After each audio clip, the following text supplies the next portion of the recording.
Buenos días, compartimos el reporte número 69 del Ministerio de Salud de la Nación en relación a la pandemia por el nuevo coronavirus, la situación actual, las medidas implementadas y las recomendaciones. En el día de la fecha y con la obtención de datos a partir del Sistema Nacional de Vigilancia en Salud, desde efectores públicos y privados que atienden a las personas desde el punto de vista clínico y laboratorial, confirmamos 2.758 casos, con un incremento respecto a la fecha de ayer de 89 casos. Esto lo que nos da es una relación cada 100.000 habitantes de 6,1 casos. El 51% son afectados varones, el 49% mujeres y la edad media es de 44 años. Las personas fallecidas hasta la fecha son 129, en las últimas 24 horas se agregaron 7 casos, lo cual nos genera una tasa de letalidad entre la relación de los fallecidos y los casos de 4,7%. Y una tasa de mortalidad general por millón de habitantes de 2,8 fallecimientos por cada millón. La edad media que afecta a nuestra población fallecida es de 72 años. El 31% de los casos confirmados se relaciona con viaje, el 36,3% se relaciona con un contacto, con un caso sospechoso confirmado de coronavirus y el 17,3% es de transmisión comunitaria. Esta transmisión comunitaria la estamos observando en el área metropolitana de Buenos Aires, en la provincia de Chaco, la estamos observando en la zona de Santa Fe, en su capital, en Rafaela, en Rosario, la estamos observando en ciudades de Río Negro, como es en Bariloche, Choel, Catriel, en Chipoleti y en Ushuaia, en Tierra del Fuego. La transmisión local, en conglomerados, la observamos en la capital de Córdoba, Altagracia, Río Cuarto y en Neuquén, en Loncopué. 22 son las provincias que han confirmado casos en base a su evaluación, 127 los pacientes internados en unidades de terapia intensiva, 685 ya son pacientes, personas que han sido dados de alta, de los cuales 533 tienen una alta definitiva y tenemos a 152 personas con altas transitorias. 23.976 personas han sido descartadas como casos en un 97,8% con análisis de laboratorio realizados por la red y el resto por criterios epidemiológicos.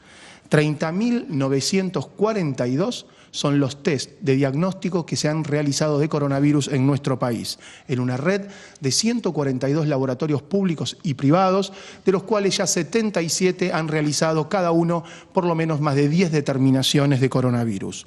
Esto lo que nos genera es una relación de 682 test por cada millón de habitantes y el porcentaje acumulado de positividad sigue descendiendo, se encuentra en 10,2. La información a nivel mundial, para poder contextualizar, tenemos que decir que la cantidad de casos confirmados en nuestro planeta es de más de 2 millones de personas, 2.074.529 exactamente, 130.378 son los fallecidos y en nuestro continente americano la cantidad de casos confirmados es de 743.697 y 33.000 son los fallecidos. Agradecemos a todos los trabajadores de salud que nos permiten, a través de la información que nos brindan, a través del Sistema Nacional de Vigilancia, poder tener buena información para la decisión y para la comunicación.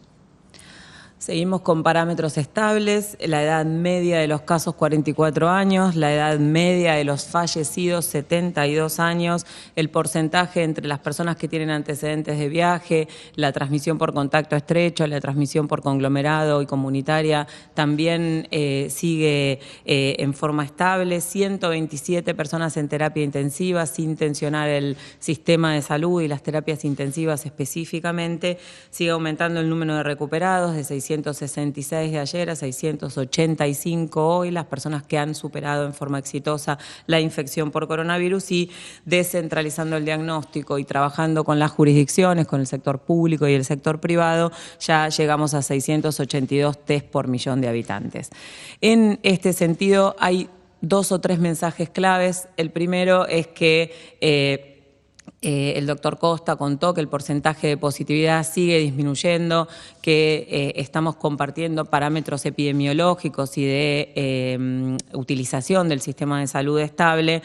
Lo que no tenemos que hacer es pensar que ya está, ganamos y que ya no hay que seguir reforzando o redoblando el esfuerzo, porque estamos en un momento bisagra, estamos empezando a administrar el aislamiento social preventivo obligatorio, estamos planificando excepciones en la cual va a haber más personas circulando y los mensajes son que tenemos que aportar y trabajar desde los sectores que van a iniciar actividades y desde lo individual, cada una de las personas que forma parte de esos sectores y siempre con las actividades esenciales que teníamos autorizados a realizar desde el principio, las medidas de prevención que se vienen recomendando desde el primer día.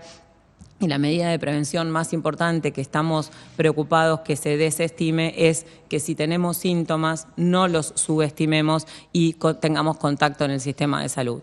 Todas las personas que forman parte de los trabajadores y las trabajadoras esenciales, incluyendo el personal de salud, si presentan síntomas, debemos contactar para el sistema de salud para definir si cumplimos la definición de caso y si debemos hacernos el test y quedarnos en nuestra casa en este aislamiento ya sanitario, si somos un caso sospechoso o un caso confirmado, y todas las personas que salgamos tener estas medidas de lavado de manos, del distanciamiento físico, del toser y estornudar cubriéndonos las manos con el pliegue del codo, limpiar las superficies y airear los ambientes. Si hay alguna persona asintomática o que está iniciando síntomas, cumpliendo estas estrategias, cumpliendo estas medidas, minimizamos la posibilidad de transmisión. Es muy importante recordar esto, sobre todo en los próximos días y donde vamos a ver un aumento de circulación. Por supuesto que esto tiene que ir acompañado de una estrategia de testeo que pueda dar respuesta, sabiendo que seguramente vamos a empezar a tener un aumento del número de casos y el desafío es que esas personas que se confirmen, que se queden en su casa, se aíslen y minimizar la transmisión. En el trabajo multidisciplinario y multisectorial, una de las cosas importantes que pasó esta semana que terminó es una reunión que convocó el ministro de Salud de la Nación, Ginés González García, el jueves 16, en una comisión de expertos de bioética.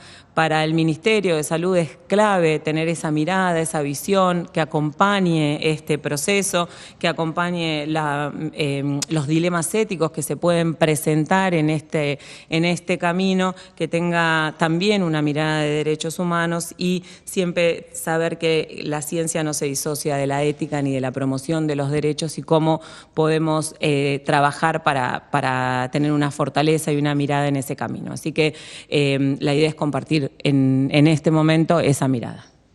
Muchas gracias. Buen día. Nosotros pensamos claramente que la bioética, desde esa perspectiva de los derechos humanos y con una perspectiva de género, claramente puede coayudar a mejorar las estrategias sanitarias, a mejorar las medidas que se tomen desde el Ministerio.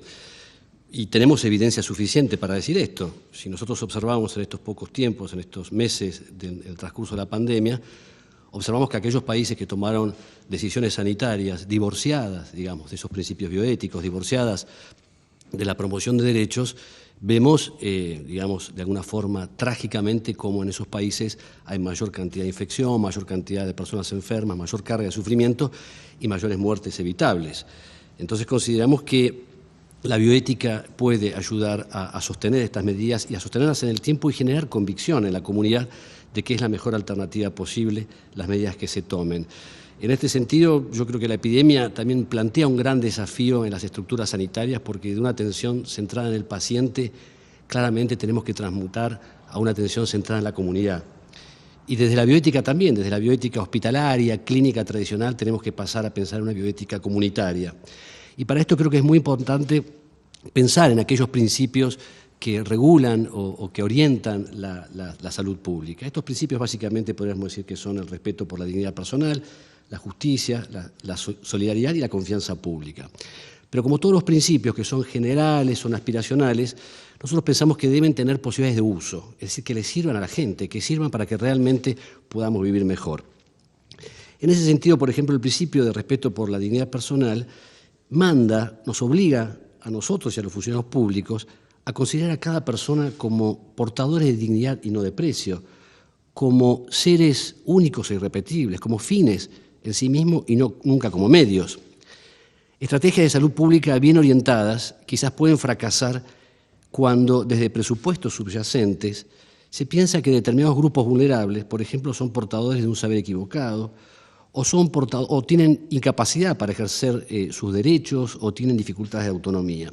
Y esto se ve claramente, por ejemplo, con grupos vinculados a la pobreza o a adultos mayores. Y esto genera claramente decisiones sanitarias ancladas en la discriminación, que se pueden llamar viejismo, edadismo o la aporofobia en el caso de la pobreza. Y también tenemos aquellos principios que tienen alcance más general en las políticas sanitarias, como son la justicia, la solidaridad y la confianza pública. Nosotros creemos que la bioética y la promoción de derechos pueden promover una adhesión social mayor a las políticas vinculadas al aislamiento social preventivo y obligatorio, en la medida en que estos principios puedan desarrollar, pensar en una construcción colectiva, pensar en ayudar a aquel que más lo necesite, y en donde la solidaridad en contextos de cuarentena se plasma en el convencimiento de que esa cooperación social es necesaria. A mí me gustaría que la cuarentena tenga más adhesión social por convicción que por la amenaza de la sanción penal, ¿no? Y esto creo que en estos momentos, cuando quizás necesitemos continuar con algunas limitaciones de la libertad ambulatoria, es muy importante que se consideren estas cuestiones de justicia y de solidaridad. Otro ejemplo concreto, justicia. Las instituciones de salud tienen que intentar repartir con equidad las cargas que imponen las estrategias de salud pública. Aquellas personas, yo tengo presente, por ejemplo, donde quizás el aislamiento social preventivo y obligatorio es una quimera, en aquellas barriadas, en aquellos sectores populares, yo creo que la actividad sanitaria pensada con justicia tiene que ver con brindar condiciones dignas de aislamiento a esas personas. Eso es un imperativo ético, pero también al mismo tiempo es una estrategia racional de salud pública. Para terminar brevemente, también creo que la epidemia, como todas las epidemias, significan un momento trágico, pero también significan una gran oportunidad. Y yo creo que en este momento esta epidemia es una gran oportunidad para relanzar la convicción de tener una salud pública robusta, de alcance universal, anclada en la solidaridad, en la justicia y en la equidad. Esto es esencial. No esperemos otra epidemia para estar convencidos de esto.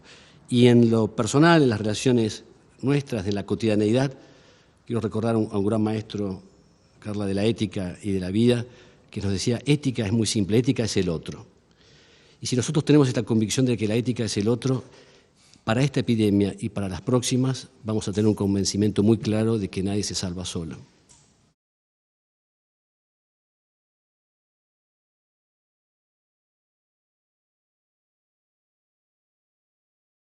Estamos trabajando también con esa mirada. Desde el primer día se informó que el Estado Nacional había tomado medidas oportunas y medidas importantes y que está trabajando con los estados provinciales, los municipios. Siempre se incluye también a los barrios como actores fundamentales en este abordaje particular, a los barrios que viven en situación de hacinamiento, y el rol de cada una de las personas como también actores fundamentales en relación a lo que hagamos. Cada uno va a determinar y cada una va a determinar cómo nos pueda ir en esta epidemia, y nosotros en este trabajo desde el Estado Nacional hasta cada ciudadano y cada ciudadana confiamos en el rol de cada uno, desde la información, desde la recomendación basada en la evidencia, con empatía y con respeto.